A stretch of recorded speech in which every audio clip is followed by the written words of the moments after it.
welcome everyone. We're so excited that you're here. Welcome to Mapping the Mind, the next installment of Conversations on Creative Writing and Healthcare from Bellevue Literary Review. If you don't know BLR, we are a literary journal. Here's one of our recent issues. We publish fiction, poetry, and nonfiction about health, illness, and healing. And this year is our 25th anniversary, and we're so excited to celebrate. And we're so excited to then have this wonderful panel of writers to talk about the idea of mapping the mind and what it takes to talk about the deeply lived experiences of mental health. And we're concentrating both on the experiences themselves. We're also looking about the act of writing and how inner life, which can sometimes feel formless or unstable, is given shape through language. So I want to introduce our fabulous panelists. Susannah Cahalan is a journalist and author of Brain on Fire. Damon Tweedy is a psychiatrist and author of Facing the Unseen, The Struggle to Center Mental Health in Medicine, and Sarah LaBrie, a TV writer and author of No One Gets to Fall Apart, who, by the way, just won an O. Henry Award for fiction writing, which is really wonderful. So I'm going to give an opening question to all of you, and maybe Susannah will start with you. I'd like to know, when you first began writing about mental health, what was the hardest thing to put into words, and maybe also what surprised you about trying to translate inner experiences into language, especially when the mind may resist a clear or stable story? Yeah, it's interesting because, mental health narrative found me. I didn't find it. My memoir, we're talking specifically about that. I experienced psychosis caused by an autoimmune encephalitis of my brain. So that was visited upon me. And then I started to write about it. And really what was most challenging for me specifically about writing about this condition and the experience of it was the memory issues. They were the memory issues that were involved in putting this together. So in many ways, sometimes I have internal and interior experiences, but I would say that Brain on Fire is actually more an act of reportage. And I was more documenting my life through the eyes of others, especially at the times I couldn't remember, I couldn't access that internal world. And that made it kind of challenging to have the emotional valiance there to make a reader kind of want to go on this ride with me, because for so much of it I wasn't there. So I really had to work on trying to access as much of that through other people, through medical records, through my parents, and then be honest with the reader about how little I actually could access it myself. So you were really kind of more of a reporter. How interesting. Yes, yes. But Sarah, you were writing more as a memoir. What was your experience about writing your own interior experiences, getting them onto the page? Does they sound okay? Because I switched to my headphones. Okay, great. But I want to just say that my answer is so similar to Susanna's, and I think that's why I love her work so much.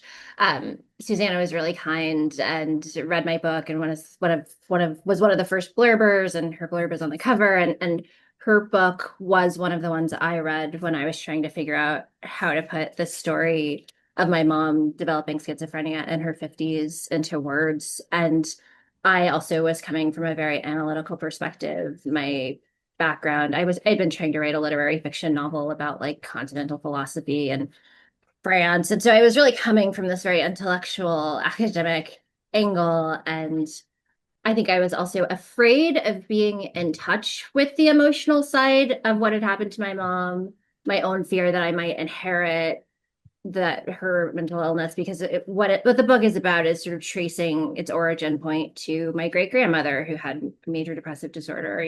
We're the descendants of slaves. I go all the way back to the first woman basically who in my family line that we can go back to, who wound up in Texas, so 5 generations back. And it was just a lot to carry, and it was very scary, and I was afraid of touching that sort of wire. And so I tried to stay very emotionally distant, and it just ended up being kind of a matter of collaboration between my agent and my editor, kind of helping me just, like go back to your journal entries, take notes during your therapy sessions. Like, how are you feeling? What is the emotional arc here? Good. And we will dig much more into that. Damon, now, so you're writing both as a clinician, you're writing a little bit from both sides of the stethoscope. What was challenging about putting these experiences into words, and what surprised you? Yeah, I guess for me, initially, I came at writing. Initially, my first book was Black Man in a White Coat, and really from the lens of race in medicine. And I think as I was thinking about my work in the mental health field, I felt like was struck by the parallels. Like there were really sort of these interesting, real clear parallels between the sort of the challenges of African Americans historically in the medical field, but then the parallel with that with sort of even some of the contemporary challenge of those with mental health issues within the field. So it was really that sort of observer distance kind of thing. But during the course of writing the book, just as I did with the first book, is also like, well, how am I affected by this? Like, how did what were the impacts of me? Why did I make this decision to do psychiatry?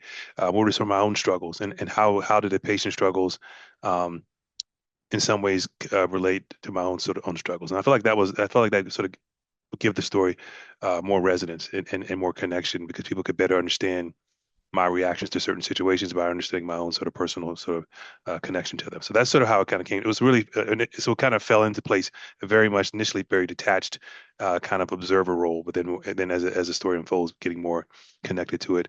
I think it's kind of hard. You asked the question, I was like, what does it feel like? I think I don't know. It's always a weird thing. I mean, I guess we're here with writers that can explain it because my natural instinct is pretty, reserved and not introverted. And so it's a kind of an interesting experience to think about writing because right before we got on, Susanna's like, "Oh, I know all about you." It's sort of an interesting thing to think about when you're writing a story. Of course, that's what happens, but it's not something that I actually think about in the moment that I'm writing. Writing it. It's a really different experience. Well, one of the things we talk about a lot in nonfiction is the difference between the author and the narrator. They're often not the same or not exactly the same person, and in particular, writing about mental experiences, right? They can be Mhm. diffuse, they can be recursive, even contradictory. And so I want to talk about kind of how we give that form on the page. And Sarah, you're a TV writer, which is all about form and structure. And I'm wondering, how you gave some of these experiences form on the page. And were there any aspects of the mind, perception, memory, thought that actually resisted narration onto the page? Oh, that's so interesting. Yeah, I think it was very important to me to write well, to make sure that the book was not just a story that was about me, it was about me processing what had happened to me and my family. Um, the abuse I had dealt with as a child, and then my mother's later in life diagnosis. It needed an arc. And I my process was just sort of writing down everything I remembered, putting it in Scrivener, which is a sort of word processing app that allows you to move different pieces around, like they're basically digital note cards. And from there, just shaping it and honing it, giving it to people. I got a lot of feedback, and then my agent and I broke down what I had written. Actually, no, this was my editor. After I sold the book, my editor was like, I love this. We can't publish it. I need you to write me a letter about how you're going to make it better. And that's what I'm going to give to my boss. And then everything's going to be okay. Don't worry. So I basically had to like go back to a finished book, write a one-page proposal. These are the arcs. These are the emotional arcs. We're going to look at ambition. We're going to look at nostalgia. We're going to look at memories of trauma, and how they change. And then we're going to have all of this sort of academic research that you did around schizophrenia and what the diagnosis looks like and how messy it is. And we're going to separate those four sort of trains of thought and then interweave them together. So again, that was a very collaborative, very sort of carefully worked out process. I looked to Melissa Febos a lot. She's a great memoirist who also has written a lot about structure and how to actually write a memoir. I literally read Writing Memoir for Dummies. I went to the fundamentals because that felt so important. I needed to know, yes, the story was for me, but I wanted it to be worth the reader's time. It's really interesting how you say that because I think most authors, and I'll include myself, kind of spill it onto the page and only later figure out what were the emotional arcs, the narrative arcs, and the way you approach it's almost clinical. I mean, I think it strikes me and maybe Damon too about, it's very much like the way we are in medicine. Okay, here's the assessment and plan and all these things. So I think that's really quite interesting. Suzanne, I'm going to turn to you and ask you if, in writing about issues that involve the mind, especially when the mind is going awry. Uh, Um, how how did you get it to get form on the page? And when were there Mhm. parts that even with eyewitness accounts you still couldn't narrate? I have to say, like, I relate so much to what Sarah and Damon are saying because I actually think there was the first layer of this narrative. Well, maybe the second layer was extremely clinically distant in a way. I'm not a clinician, but I felt it was like a lawyer building a case for what happened. But you had to have that emotional register. And what really helped me was before I started any research, before I filled my mind with other people's memories, I put pen to paper. I mean, used a pen and wrote in a notebook everything that I could remember. And that in many ways became my kind of lodestar because I developed so many false memories during the course of writing the book and researching it that I could always return to this kind of document that was this, this basically like, okay, this is a template for what I remember happening. So that was the first thing. And that's probably maybe the most raw and emotional document that I have. And then from there, started to build out what I could put together through kind of various layers of kind of objective and subjective facts. So I had my medical record and I combed through my medical record, and that could give me, dates of tests. It gave me clinicians' perspectives. It gave me names of people to interview. And then from there to kind of build out the emotional world, I started to interview my parents, my friends who came and visited. And, the parts that were really hard to get at were with psychosis, really is hard to convey that feeling, the overwhelming, all encompassing feeling of psychosis, which is extremely real, but yet extremely surreal at the same time. So having both those elements was very difficult. And, to kind of talk about that and also the emotional kind of relevance of this is that I wanted to be very honest with the reader about what I could remember, what I couldn't remember. So the second part of my book, which is when I'm the most psychotic, but also have the, most issues with my memory, I initially wrote in third person because I wanted to be like, okay, Susannah did this, Susannah did that. And that's how I handed it in to my first readers.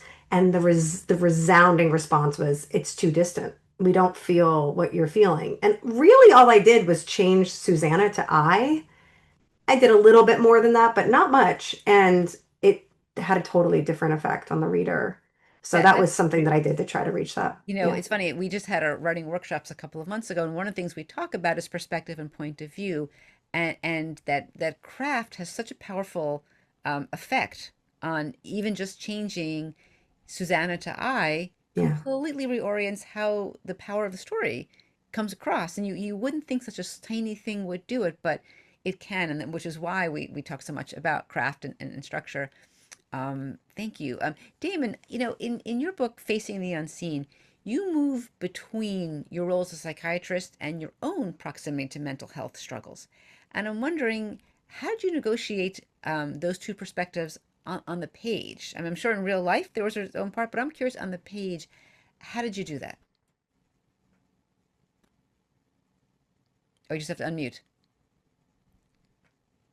Gosh, how many years have we been doing this now? I think a lot of what Sarah and Suzanne has said, uh, really resonate with me. One is the idea of initially starting with a series of kind of like stories, ideas, putting it out onto the page, and then sort of going back and sort of like trying to make it more coherent and structured and those sorts of things.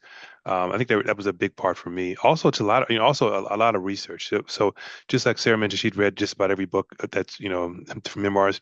I think I've read just, it feels like anything that's about any kind of medical memoir or any book written by sort of mental health, or psychiatrists or, so medical in general, but also specifically psychiatrists and psychologists. And so I've read so many and seen how they have structured things. I think that also helped me think about what it would look like for me. So my book is mostly, so it's mostly from the clinician standpoint. There's one chapter where, part of a chapter where I talk about, some struggles that I had during my internship year. And I use that as a sense of like an entry point to like, I came at this field in a more detached way, and how that was kind of humbled in that sort of way. And then I think hopefully my goal is then as the reader reads subsequent chapters, they can sort of feel that sort of that humility sort of baking into how I view patients, this subsequent patient interaction. So that was sort of the structure in which I tried to frame it as someone Well, who kind of came at a detached. A more detached lens, but then you have a setback or crisis, and then you're able to sort of see it in a different lens, and how that then animates your subsequent interactions throughout the story. I mean, as your title suggests, the book attends closely to what medicine often overlooks. Sure. And so I'm curious how you approach writing about things that are unseen. Did you have to change something in your own perspective?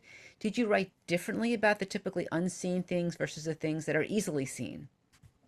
Well, I mean, well, certainly as a clinician going through the training, I was very much biased, as I talk about in the book, very much biased towards what you can see, what you can sort of put your fingers on. I was very sort of, um, you know, skeptical, right? And so I think a lot of the book is sort of that journey. How did you go from this person who's sort of trained in the traditional sort of medical model, and begin to think differently. So, I don't know. I don't know. So I think at this point I've been doing it so long. I think that I realized that the lines aren't nearly as clear as I initially thought. I thought the lines are very clear. Like there's quote unquote real illness, physical illness, and there's this sort of like other thing. And I realized that the lines are much blurrier, and I think that that's informed how I approach writing about both things, honestly. As was writing this book, I became more cognizant of how much of the kind of what we might consider traditional physical medicine itself is blurry, in ways that I didn't really think about until I started writing this book about mental illness. I was like, wow, I took so many of the medical illness that I learned about in school and in internship and whatnot. I took them as for face value without really thinking about how blurry they can be and the boundary. And so I think that was also eye-opening in the other direction for me when I think about writing the book. I mean, I will second that. I mean, for me in medical school, I walked away with the diagnostic criteria of, for rheumatoid arthritis, here's the Yeah, six things to check off. exactly. And nobody comes in like that at Yes. all. Yes, And exactly. so it's quite a bit blurrier. And also there is such an overlap of mental and psychological, issues and illnesses with physical illness that intertwine. And particularly in primary care where I rest, you can't tweeze them out. We like to like separate out the problem list, Hmm. depression, anxiety, hypertension, Hmm. diabetes, but nobody lives like that, right? They live Hmm. with all those things at once. And so I think, when we write, we have to think about those things you know, are all happening at once. So, Sarah, I wanted to ask you, and by the way, you can all feel free to jump in anytime. The title of your book, No One Gets to Fall Apart, suggests a kind of like prohibition, like thou shalt not unravel. Um, and I'm curious about that. And I'm wondering also if that in your writing, of course, the titles may come later, but I'm wondering if in your writing you felt this sort of drive to explore that constraint or push against that restraint. Yeah, I think the original title of this book was The Anatomy Book, which is the title of the novel in the book that I'm trying and failing to write. And that is slowly driving me insane as my mom is being diagnosed with like literal clinical psychosis. And eventually, I think the publishing process went on for so long that by the time the manuscript was done, my editor kind of said, I don't think that title fits anymore. And so we were just kind of looking through it for other lines, things to pull out. And the title comes from this moment right after I found out that my mom is delusional and has been institutionalized basically against her will. And no one had told me in my family. They were back in Houston. I'm in California.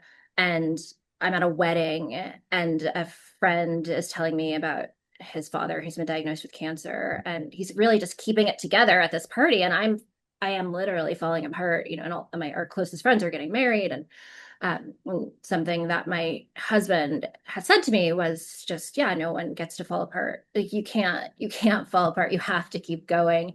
And I did kind of bristle against that. And I think what it has come to mean for me and what reveals itself to me in the book is like people fall apart. Oh, am I muted? I see something in the chat saying I'm muted. Oh, okay, No, fine. we hear you fine. Okay. But then you kind of have to just get up. Like you fall apart, you're on the floor, everything is over, it's the end, you're at the bottom of the pit, but you have to just get back up. You want to fall through the floor and then there's just more floor underneath. Like you just keep going the next day. So that is kind of, and you kind of have to take that as you will. You kind of get to decide what that means for you. So Did it's you like, did you feel that in your writing at all? Like were you falling apart in your writing of this book? Absolutely. I was falling apart while I was writing the book because I was also still sort of trying to write the novel that was failing. And that was just proving so impossible. And I was failing and I had given everything to this project. I did not have a backup plan. I didn't have a plan B. I had no money and like no professional skills beyond writing. I had a terrible office job that I felt like was slowly killing me. And I just thought, oh no, like this cannot. And then on top of all of that, my mom was sick. My best friend had sort of broken up with me out of the blue. And writing was the only thing that was holding me together. And, that's no small thing. I mean, I think at the time I kind of took it for granted. Well, I'm going to wake up and write every morning. But now I think that's the thing that saved me. Like that is how I got through because I had that one anchor, that discipline, that practice that had gotten me as far as it had. And that continued to sort of carry me forward. And that the writing practice and the community that had come up around it. So my husband's also a writer, my writing group, my friends, that desire to write well was kind of the thing that saved me. So, And I think that the idea of form and structure in writing, it often comes up in poetry. We have different forms, villanelles and uh, gazelles, all kinds of forms that seem odd initially. But if you look at the sonnet structure, why do I have to write it this way or a limerick? But sometimes those constraints are supporting us and allow us, we can work. Okay, here's the game plan, guys. I'm gonna write 500 words a day or three rhyming couplets, and then I'm gonna work in there, and that constraint can also be a support. So yeah, thank you so much for that. Susannah, Brain on Fire is such an interesting book because it reconstructs things you can't remember, right? And you're relying on other people's observations who may also misremember or be biased or have their own, invented memories or assumptions. Um, so I guess one question is, what does it mean to tell a story where Mhm. you only have piecemeal access and you're relying on others? But also, um, did that ever shift your sense of authorship or narrative authority when other people are supplying key parts of your narrative? You know, I come from journalism reporting, so that's always part of to me. I love that, Sarah. I love that you're working with fiction, and that I'm so impressed by that people can create worlds within. Like wow, like that's amazing to me. For me, I'm always kind of like collaging. I feel I always am putting together either articles or books or pieces of work with like from various sources. So that's how I work. That's kind of where my strength is. I wish that I could sit in a cabin in the woods and something from within just like glows. Like I'm sure. I am surprised that this novel didn't work out because I'm sure there are other novels in the queue and something you just want a major award for your fiction. So, but I do really admire that in people that I know who can do both, which I think is very unusual. I have a few people I know who can do both well, and it's pretty astounding. So I will say that's what I'm used to that. I'm used to kind of I don't I'm very comfortable with actually it's interesting. I have a little writing kind of thing behind me that has various things on it. And for my most recent book, I had to put a note card that says you are the authority. Because so often I do like to use collage and to use other people's perspectives and allow the reader to come through with their take on it. But unfortunately, that's just oftentimes doesn't work. Like we need to depend on someone that you can have unreliable narrators, which I was in Brain on Fire, but I think we need someone who has a strong perspective that we're following through a narrative to make sense of it. And sometimes I defer to my sources too much. Brain on Fire allowed that for me because, again, it was kind of part of the kind of book itself was the idea of this kind of bifurcated reality. Even just in the basis of the kind of physician's perspective was so different than my perspective on the psychosis, which was also different than my father's perspective on what was going on. That to me was it's kind of baked into the book, so it worked. But when I recently did a biography, I am the author. I have the intention here of telling this story, and I have to kind of lean into that. And that's something that I really have to work on. As Sarah had said about her, the first draft of being like, okay, you have to find your kind of find your voice in a way, find the purpose of this. I really like my first drafts tend to be not only bloated, but a little bit they lack confidence, and it's with subsequent drafts that I get that I am the expert, kind of bravado over time. You know, when you say unreliable narrator, this brings to mind, maybe Damon, you feel this too, the term poor historian that we use in medicine, not so much now, but Hmm. typically it's when the patient doesn't know their history, we call them a poor historian, which always cracks me up. I always say on my team, like, what are they, a I've never poor heard that architect? before. Oh yes, it's so Oh, true. it's a I staple in love medical that. education. I Yeah, can't believe it. you'll see medical charts where it'll say patient is a poor historian. So we Oh, can't we can't poor historian. historian. So we can't really rely on what they're saying. So we have to piece together It also takes the things. blame off us when you're presenting Yes, the case to your attending and you don't have all the exactly. data. Well, the patient was a poor historian, so I couldn't. That. But on the other hand, Exactly. the patient is also the expert. And so, Damon, Right. I'm wondering when your patients are narrating their story, and of course, in psychiatry, there's much more narrative that patients are bringing to you. You know, when they are sort of a quote, poor historian or an unreliable narrator, how do you, as a clinician, but also as a writer, because underneath that, you're still thinking of story, how do you put that together? Yeah, and so sometimes, I mean, sometimes you probably never get it all put together, because in some ways we talk about this. We not joke about it, but we sort of have these discussions amongst our colleagues that, we probably only know, 10%, 20% of our, patients' lives. Sometimes, sometimes you feel that way because you're not really sure about piecing together. In psychiatry, I mean, one thing we often do, just going back to Susanna's point, there's this whole term about collateral. There's a term called collateral we always use in psychiatry, where we're always piecing together information from family members or from friends or from partners, and that so we lean on that more in psychiatry than other areas of medicine, specifically because of this whole idea of the quote unreliable narrator. We do that quite a bit, but sometimes it takes a while to really piece things together. Um, I think it's just kind of sort of putting all the our what do you call it, cleaning the closet out in terms of psychiatry. I mean, in medicine in general. I mean, there's this other thing that sometimes happens in psychiatry where a patient because the bounds of what's real and what's not, right? So sometimes a patient may say something that seems far-fetched, right? And it can be easy to say, well, that's a delusion.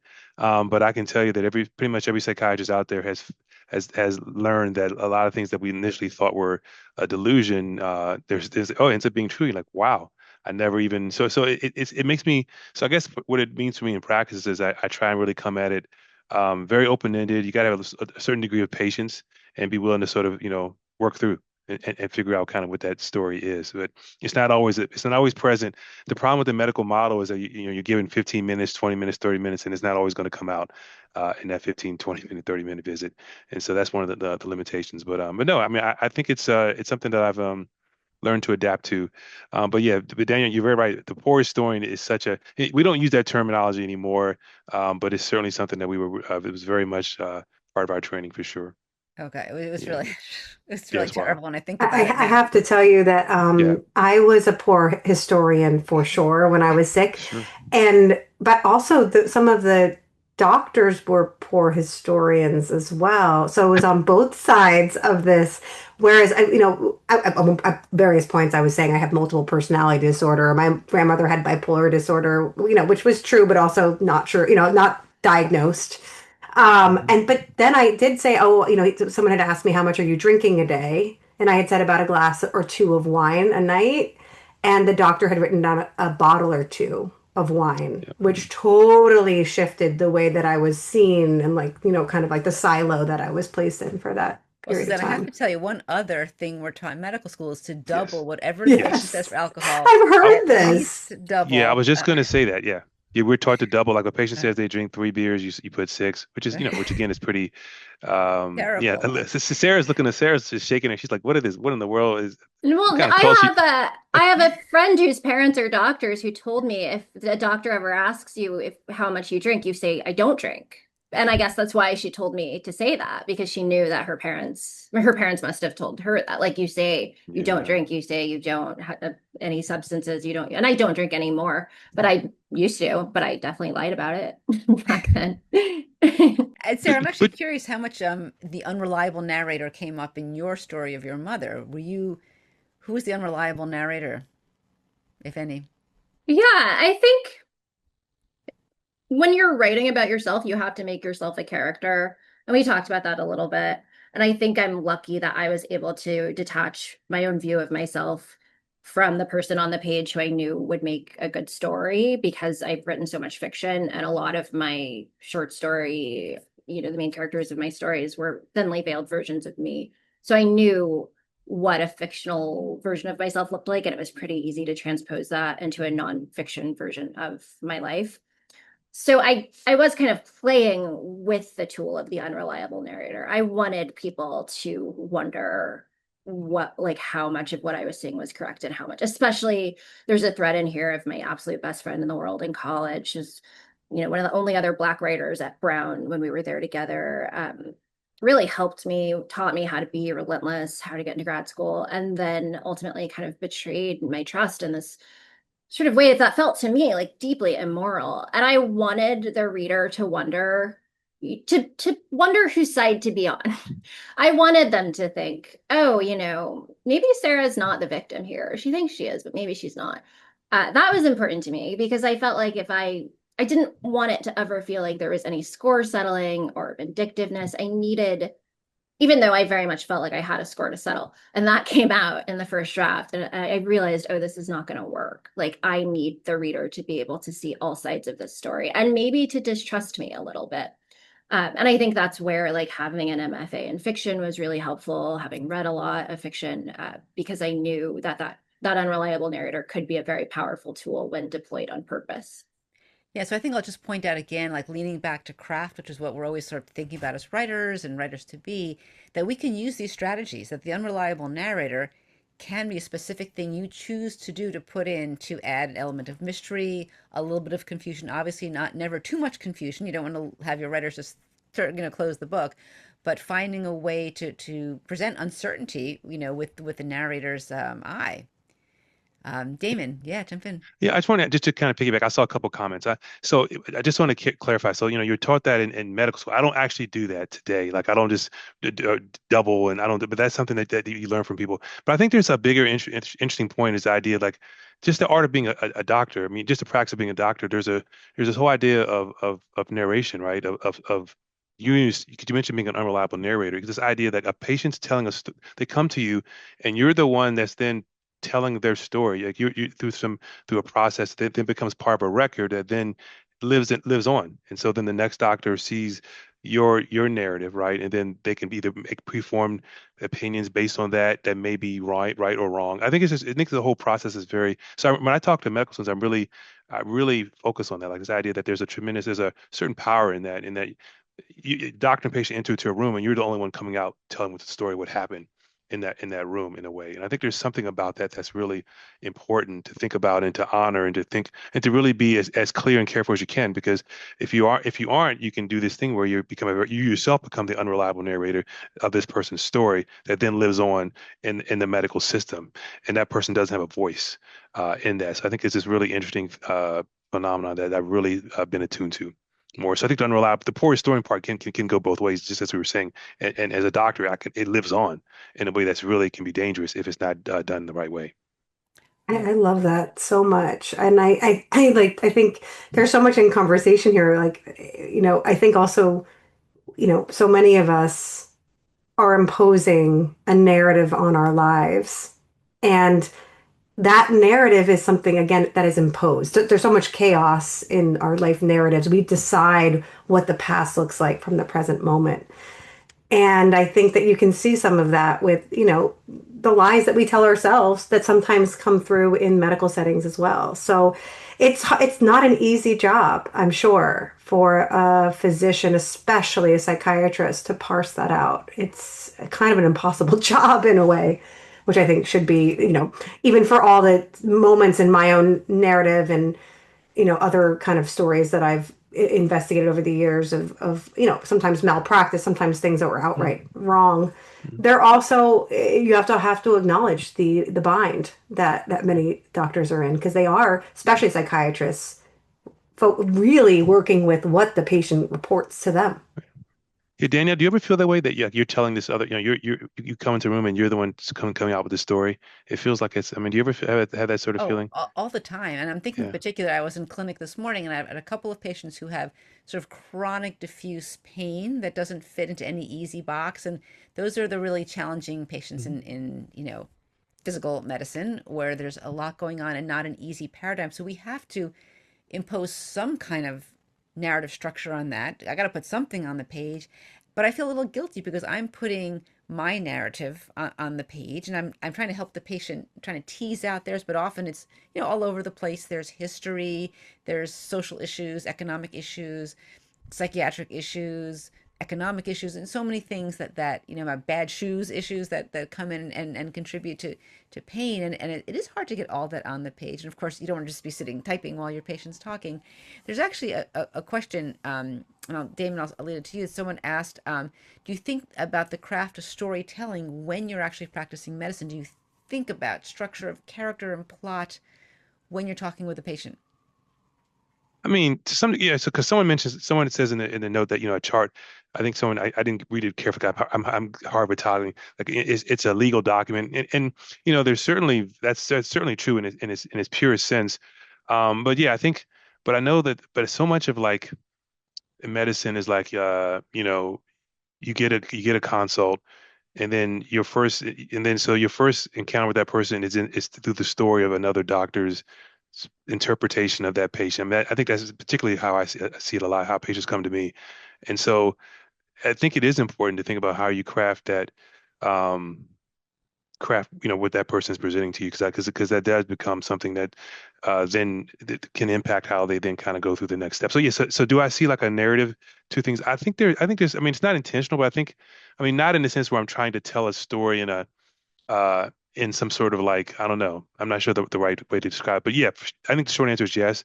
It's important to do that because I do think that um, I know I've seen it myself. I've been part of it. How that first encounter with that patient's chart can determine how you then go into the room and approach that patient. I've seen it time and again, so I do know that. I do think I try and honor that as I writing the note, thinking about what is that next person going to see when they see this note and how this person is described. I think it's important Yeah, and it's personally. very true because when we often read the chart, we'll read the last person's note and you'll see, oh, this Yes, patient was, and there's sometimes may frame things in a way that, yes, is is less than honest in some ways. And here's a question yes. from Amy, what do physician writers get wrong that non-physician narrators get right and vice versa? And Susanna, you had a chance to read a lot of physician writers in your chart. Yes. What did they get wrong? Oh, that's such That's a a good great question. question. A really great question. I mean, a whole lot. I mean, beyond just that I was misdiagnosed for a month, beyond the very kind of concrete things that were wrong. But I'll give you an example of something that was subtle, and someone who's a wonderful doctor. So, and I think to Sarah's point before about score settling, that's for the first draft. You can write all the animus out, all the anger out in the first draft, and you really need to. I'm not into those kind of narratives, and I don't think anyone here it really is into that. But in terms of something that a doctor got wrong, who's a very good doctor, a psychiatrist, was when she had first come into the room, I was actively psychotic. And I think the rule out diagnosis at that point was bipolar 1. And I was wearing a white t-shirt that was like maybe a little see-through, like just like a little bit like a linen-y blend, and black leggings. And she wrote down with the bipolar 1 diagnosis that had come from a previous doctor, to Damon's point, that I was wearing a revealing outfit. And now, it's interesting, which, I think it wouldn't be in the notes now because the notes are more transparent. A lot of patients see their notes. Back then, I had to like really actively get them. A lot of them were handwritten. Some of them were. It was at the point where it was kind of going from written to computer. But yes, what she was seeing was a kind of a hypersexuality, perhaps that coincided with her bipolar 1 diagnosis. So, kind of everything I was doing was further confirmation of the diagnosis she had in her mind from a previous note. And I think the Absolutely. transparency of charts is so interesting now. Like, a lot of times when we write about someone's mental state, particularly patients who are depressed, we'll comment if they're well groomed or poorly groomed. That's often an indication. But of course, now that patients read it, well groomed, or who are you commenting on, on my on my grooming skills, but it is and it is true when someone shows up and they look disheveled, you know that their mental state has worsened. But now that patients read the chart, we kind of leave all of that out. So in some ways, we've lost some descriptive ability in the chart. Damon, what do you think? Yeah, I remember that transition. I think I've adapted to it in a way. Um, I don't think it really influences. Honestly, at this point, I've been doing it so long. I don't think. Well, I think I've just acclimated to the way that I don't think. Oh, gee, this patient might read this. Should I put this in there? I don't think I've. So I guess I've adapted. I think that when that first sort of changed, I think I probably was cognizant of it. But I don't know. I mean, some of the things that were in charts before probably shouldn't have. They probably shouldn't have been in there, right? And some of the ways in which they were written. So yeah, I don't think it really enters into my thinking right now. Oh, this person might see this. Yeah, I don't think so. That's interesting. It's an interesting point though, is because I think I heard doctors say that, but for me personally, no. Yeah, it's interesting. And one of the things as we're writing about, let's say in our literary writing, like you, Sarah, writing about your mother's mental state, I mean, how does one write about such a delicate and tender and vulnerable subject without kind of reducing it to like just this sentimental characterization? How do you do that?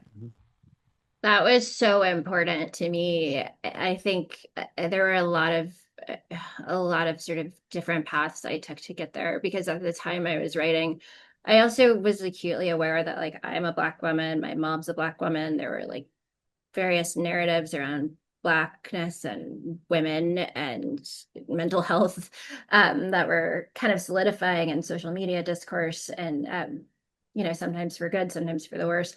And it just felt like often her story, my story were being told for us in a way that benefited social media platforms and sort of content producers, but did not feel at all accurate to my experience or her experience. And that like she was treated, we were both, suffered at the hands of the medical establishment, but we weren't always, it was nuanced. She got help in a place like Texas, which I think a lot of people would write off completely for their mental health support. But in fact, they had a really great program for people like her who were, was for sort of violently mentally ill people. The county managed to set up a program where a social worker came out, would give her her meds. She had access to like pretty top-notch psychiatric help and therapy. Now it didn't last, it didn't work because she disenrolled herself from the program, which was her right as an adult, and that was a complicated thing. But I wanted to make sure that she never was portrayed just as a victim. And she also, when I was young, she was quite abusive, and I wanted that to be in there too. She wasn't a perfect person, but she was a wonderful person in a lot of ways. She's the reason I was able to write the book. And so I felt like sometimes there are these very cookie cutter narratives that Yes. will appeal to maybe a larger number of readers or a more commercial audience, and I just really went as hard against that as I could. It was very important to me to be as specific as possible to say, no, my mother is an individual, I am an individual. These are just two stories of many, many stories about Black women that are all incredibly different. And so I'm curious, how did your That's family, great. who then read this book, your take on your mother, how was their sense of the narration and the story? So I was lucky, it was important to me to be honest because I felt like I have a writing mentor in screenwriting who says that as you get older as an adult, it almost feels illegal to express emotion, to tell the truth about how you're feeling. It almost becomes a marker of adulthood that you are not allowed to freely express yourself. But writers are the only people who actually are required to do that, right? There's no point in doing it if you're not going to be as honest as possible. Why bother? And so I wrote some things that I knew my family might not like or that might make them sad, but I made sure I could back up everything with evidence, either, a recorded interview that they knew was being recorded or journal entries or notes. And so I was kind of ready for a fight. I was ready for people to get mad at me. And then no one did. Everyone was so happy. I think my aunt, who figures prominently into the book as a caretaker for my mother, was just proud of me and happy that I was able to do what I had always wanted to do, which was publish a book. My grandmother chose not to read it because she knew that it would make her sad. And I respect that. And she's so sweet. She shares every story that comes out about the book on Facebook. And she she didn't come to my book launch in Houston, but all of her friends did. So there were like, 20, 80-year-old Black women like in the bookstore seats, like in the front row, like cheering me on and buying 5 books each. She sent her whole posse. She, like me, tends to kind of prioritize the intellect and not emotions. And I think for her, it was scary to sort of, Well, maybe, yeah. so Jennifer asked in the chat about obtaining permission, and I'm wondering, did you obtain permission from everyone in the book that you wrote about? No, but when it was done, I sent everyone who is in the book the manuscript and said, you can read this, you can correct anything you don't think is respectful, and I want your feedback. And I just gave everyone the option. Good. Yeah, and Damon, how about you? How do you handle permissions from your patients who are Yeah, I often, think it's very similar to, again, having read so many books and written by psychiatrists and neurologists and other doctors who sort of preceded me. A lot of the same sort of, model. I mean, even yourself, and so in many cases, it's some cases permission, but in many cases, details have been kind of, a little bit modified. So it's not like there's a patient coming back saying, "Oh, why did you, you know." Right, so those are sort of things that I've done. Some cases, things have been a long time ago. People are deceased. I mean, they're all they're different yeah. stories in different settings. How have you kind of? I know you've asked me that question previously. Yeah, what is your approach to Yeah. that? So look, in the book I'm writing now, for each person, I've specifically asked them when I interview Hmm. them, you Yep. know, is it okay? And I send it to them. Here's what I've written. And I Please do let that me too. know if I've, Yes. corrected this. Yeah. And even now, I do that for researchers. I had the experience of, yeah, I thought for Yep. researchers, I wouldn't have to, if I've interviewed them about their study. I had one researcher quite upset when the book was published that I said I got her research entirely wrong. So, burned once, I even show the academics. I've portrayed your I studies that are accurate. Yeah, I do the same thing as well. Yes, I do that as well. Yeah.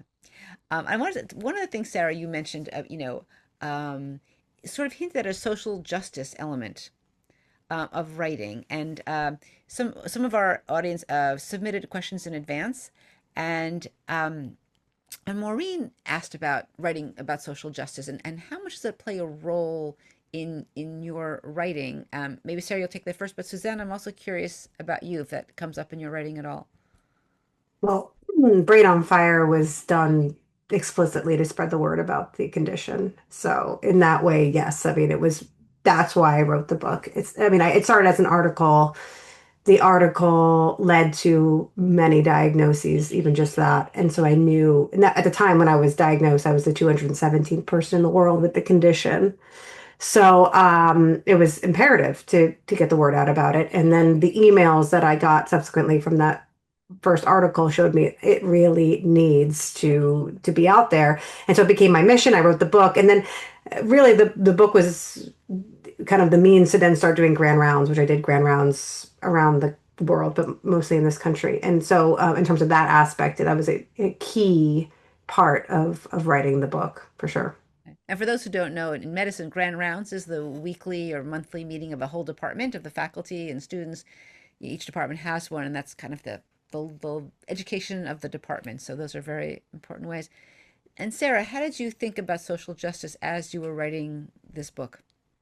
So I think the elements of social justice that played most prominently into the writing were, I think, often Black people will not seek therapy, especially in Texas, where I'm from, especially in my generation. And I wanted to sort of talk openly about things like depression.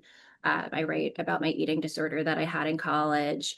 I hadn't really seen a lot of writing around those things and sort of the complications that are involved. It's not nothing is 100% black and white. And so I wanted to talk about that. I wanted people to know what psychosis looked like. Like Susanna's book helped me understand what was going on with my mom so much and just like how to find more information about it. There's another book called Heartberries by Therese Marie Milo, where she's writing about her own mental illness and her relationship to her children. And there's a book by Leslie Jameson called The Recovering, I think, about her alcoholism, which just the way that she wrote about it, all of those books just helped me so much. And I wanted to also kind of open the door for conversations that people maybe weren't having about Black women and mental illness. And at the same time, like I said, I felt like there was this idea of like Black women that was being commodified, and there were sort of people who it felt like there was like a story that was solidifying, that was making a lot of,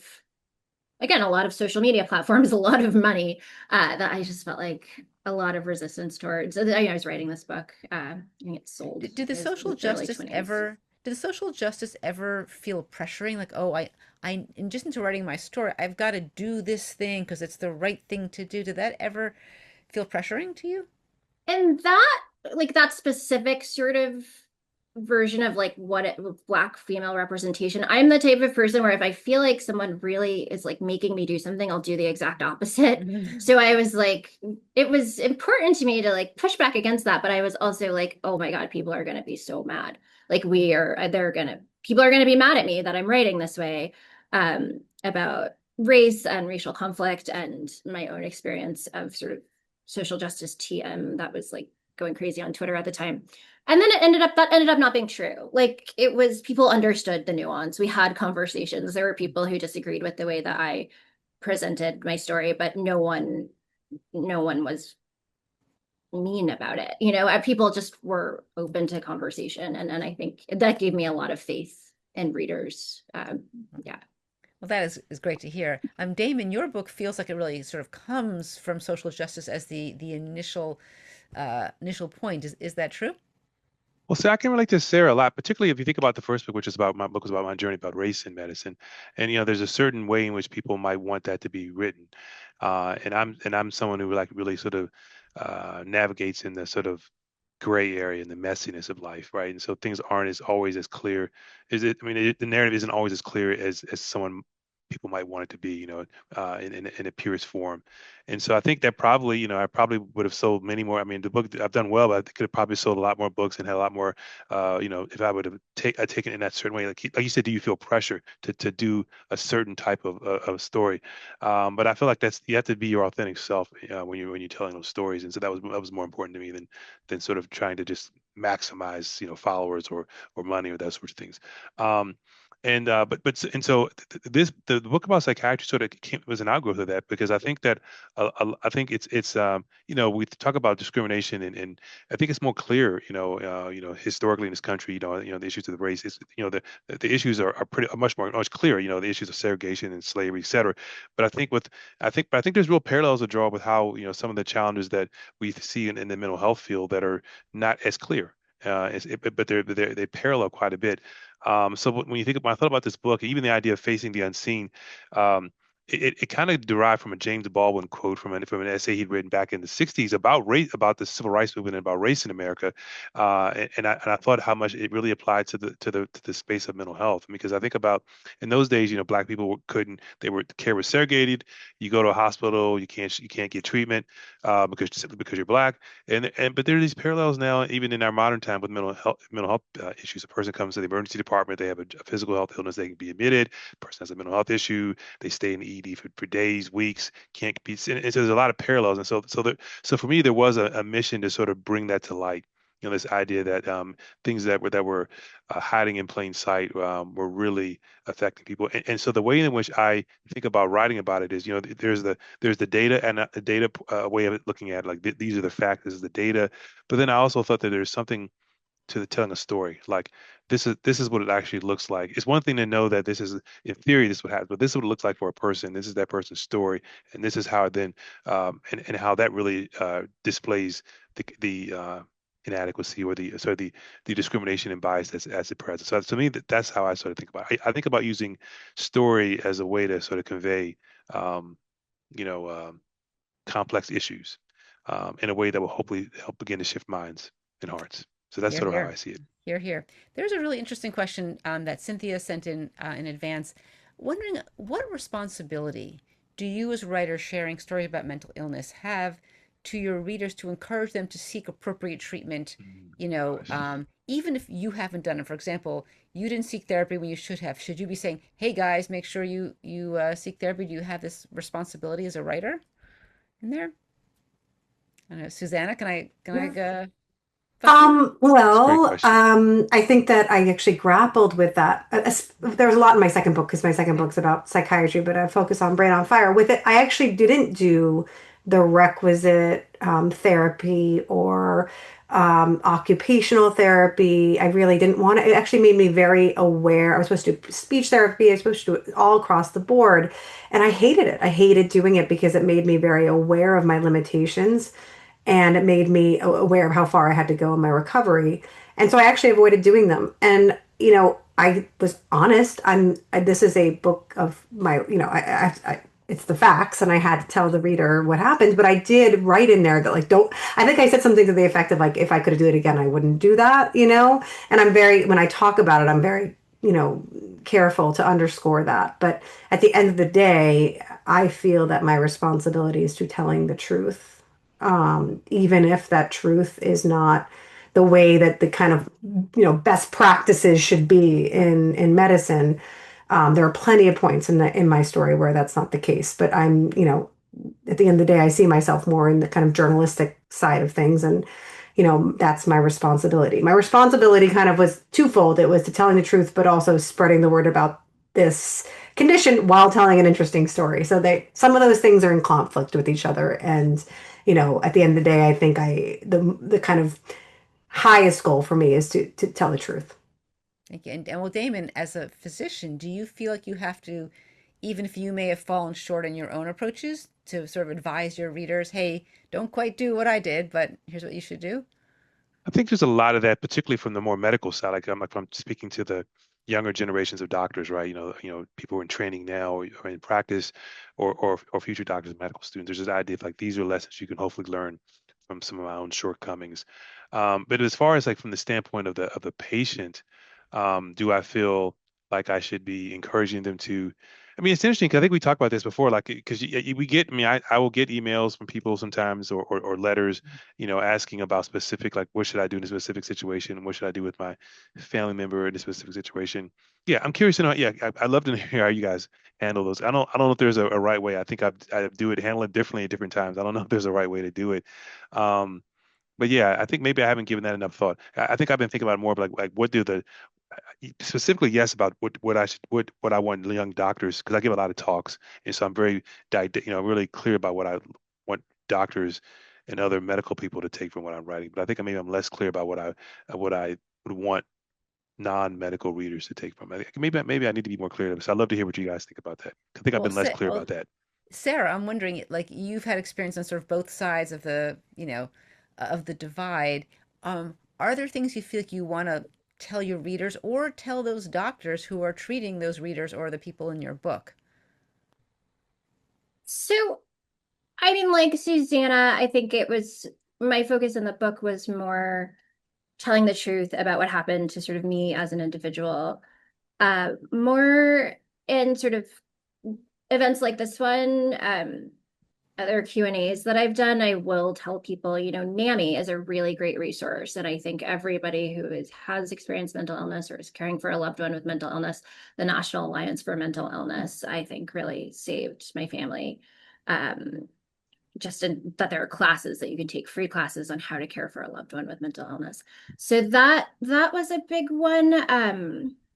For me, as somebody who was really dealing with major depression, ketamine therapy was something that has helped me a lot, and that I try not to proselytize too much in the book, but I will talk to anyone about ketamine therapy for days on end. That was really helpful for me. And I had like pretty bad experiences with talk therapy, and that could just be my own personality, my resistance to maybe some of the elements that make that work. So, but I don't want to give recommendations because I know that my experience is just my experience. I can't tell other people, professionals or patients, how to do their jobs.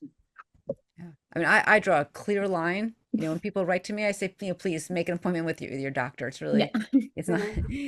I have been burned by that in the past. I used to, because Yeah. I was a proselytizer in a way, and I would give my number and out to everyone, and then I've said things that I'm not a physician. And listen, I know a lot about this one specific area of medicine, but I'm still don't know as much as the doctors who treated me, and I shouldn't be giving any medical advice. And I said some very dumb things, like I was like, "Oh, now that you have a diagnosis, you're gonna be fine. It's gonna be great." And then it wasn't, Yeah. and there was a lot of anger, understandably.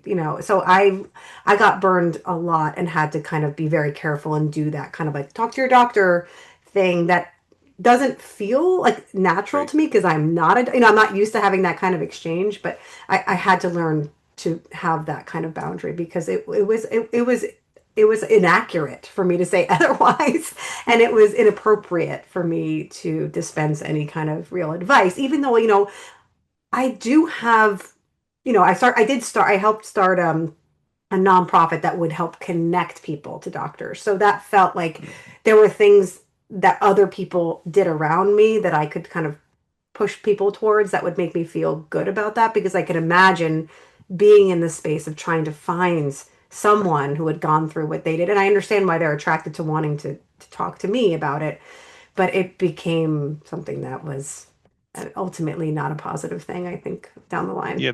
Yeah, Yeah. that's something I do too. I also will often push people towards like different groups or foundation things that I think that could be helpful to them. That's something I do sometimes as well. Yeah, and I think about the medical legal issue. I mean, Yes. we don't treat if you're not Yes, your patient, and if you're not a exactly. doctor, don't give medical Exactly. advice. Exactly. There was a great question that someone submitted, Elizabeth, and she said, it takes courage to lay bare truth of what happens to us. What shift occurred to sort of get you to the point that you were strong enough to expose a personal truth? Like, Sarah, I'm wondering for you, like, what did it take to get to the point that you could write about all of this? I know it sounds dramatic, but it was the thing I had to do to survive. I had hit such a wall with the book, with my career, with my friendships, with my life. I didn't know if I was going to become psychotic like my mom. There's so many questions, and writing the book was the thing that saved me. I had no other choice. It was either that or die. Like I didn't know, I could not see a future for myself without otherwise. So, So and it that sounds like, I'll go back to the last question and just say when people write me, they often will sort of write out their whole stories with their relationships with loved ones who had mental illness or their own experiences with mental illness, and I'll encourage them to keep writing because I do think that is the one sort of survival thing that I can tell people does work. Just write down your story. absolutely, that's great. And Suzanne, I'm wondering for you, at what point in your recovery were you at a point where you could then even think about telling the story? I can remember when I started being able to write again, because when I left the hospital, I could not read or write. And I started keeping a journal, and it was like it wasn't the journal that would become the basis for the book. It was like the temperature was 82 degrees, very simple kind of declaratory statements. And it was only really until I returned to work at that point, I was working at the New York Post. And I had a friend come with me to a grand rounds that was done about my case that my doctor did at NYU. And she was the one who said to me, "You should write about this." And on some level, I knew that I wanted to, but I was like, will anyone care? Is this important? But I needed to be given the permission by someone outside of myself to do it. And at that point, she actually brought it up with my editor, and I had a week to turn around an article about it. And that article contained a ton of errors, looking back, because I have a lot of false memories going on. But that kind of courage actually didn't come internally. It came from other people telling me, "Okay, you should tell this story." It's so interesting because gives me a recollection of I had a patient with encephalitis in the ICU, and when we did a grand rounds, I invited her to come, and she commented how odd it was to hear people tell her story in the weird way that doctors speak. It was like all these different witnesses coming up on the stand. How did you find Yes. it? Well, I mean, at one point, because they did a brain biopsy in my case and found inflammation, and there was a piece of my brain like, in a room full of, auditorium full of people, which was very strange, but also to me felt very affirming, actually, that this was important, that this as unusual as an experience as it was personally, it was also unusual for the room full of doctors. So there was something that was important about that, actually, Right. and It's very, yeah, validating. yeah, And validating is the word. and I think someone asked earlier about, patients having their stories told. And I think for many patients who've been trying so hard to get their story told, when someone can write that, whether it's a journalist or their physician writer, Mhm. sometimes that is the first time the story truly gets told, and can be very validating, as long as obviously we treat it, with care and respect. There's another interesting question here that someone wrote about. Fiona submitted. How do you balance allowing readers into these experiences of suffering without risking traumatizing them? Because some of the things that you all have written about could be very traumatic to read. Damon, do you want to take that? How do I risk not traumatizing the The reader? reader, the reader. Hmm, gosh, that's a great question. Because there's some difficult things that I've talked about. Um, I think you have to think. I think for me, for my way I approach it is what is the purpose of telling the story, right? Is it just to like tell the story just as so this is horrible thing, or is there some other kind of bigger lesson or bigger goal or aim in telling the story? Like are we trying to frame like this is? And so for me, that's what kind of helps me think through how I'm because if you're just telling something terrible just for the sake of doing it, then yeah, I think that's like what's the point, right?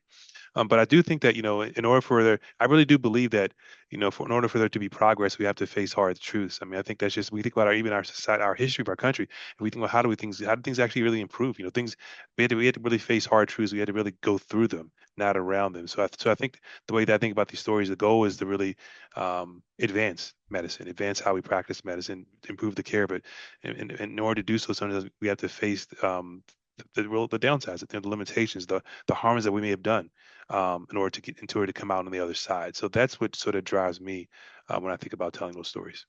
Thank you. I'm Sarah. I'm wondering if you've thought about that when you're writing about particularly traumatic experiences. Do you ever think about, ooh, are the readers going to get traumatized by this? Well, I think good relatable writing comes out of strong emotion, right? So it's good to feel discomfort or pain sometimes.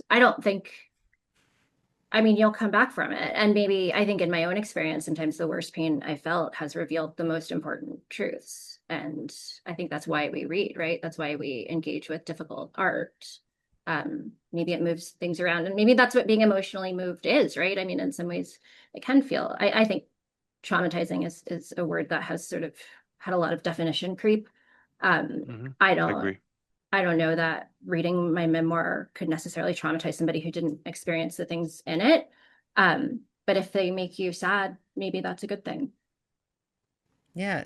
Susanna, wondering how you feel about that. Uh, Beautifully put. I think like I love Kafka's line that writing is supposed to break the frozen sea within, and I believe that truly. I mean, great writing moves you, as you said, and that movement isn't just about bliss and joy and happiness. That there's trauma there too, and so that was not something I was thinking about while I was writing the book at all.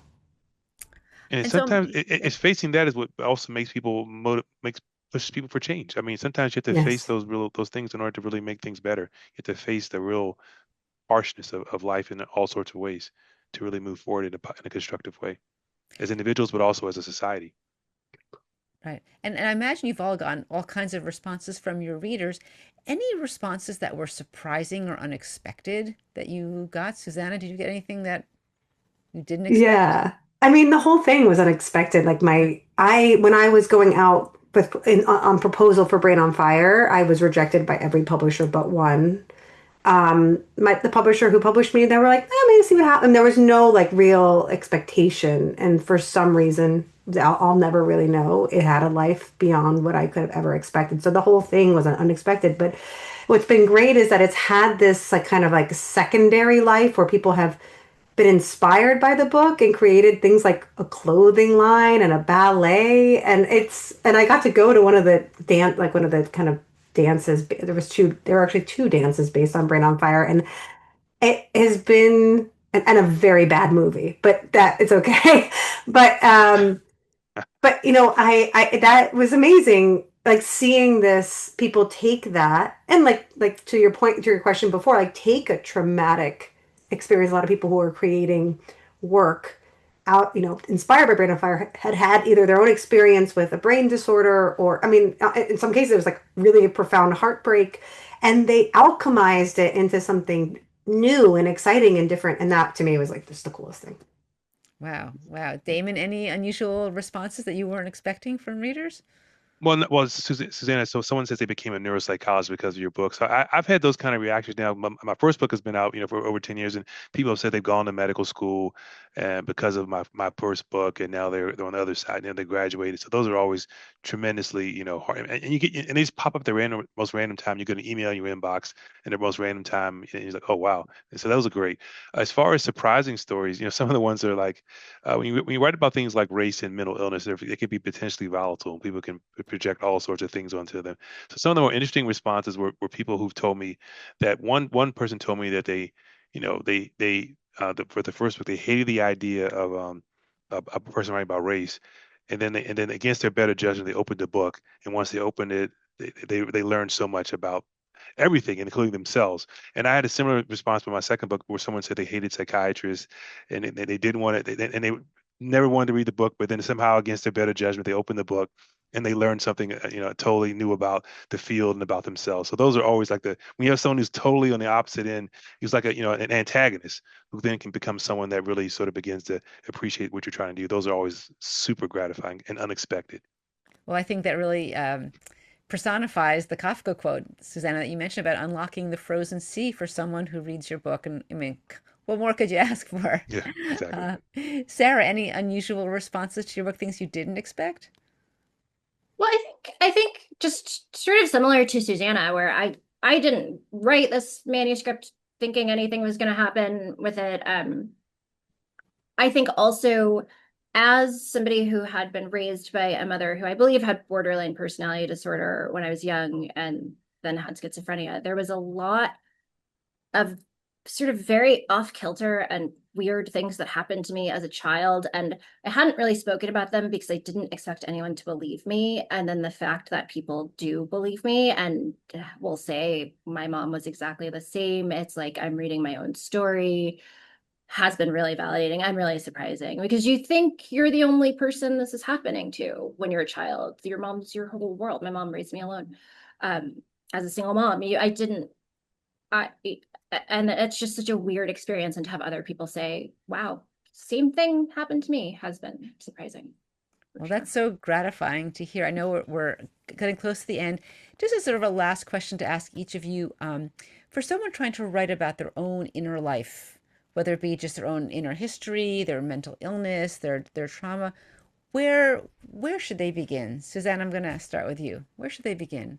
I'm probably gonna like speak for everyone because it's this. I mean, I think all of us have the same, typically have the same responses. It's to start. Am I right? I mean, like really, it's just to get, like to carve out. And life is very complicated. There are so much kind of drawing at our time. But if you can take 30 minutes a day, longer if you can do it, work up to longer, just writing. I like to write sometimes when I'm just in the beginning or I feel stuck or I don't know where to go, just pen and paper again, go back and start there. That tactile sensation. I think just finding that time and just doing it really is my offer there. Yeah. Damon, and any writing tips?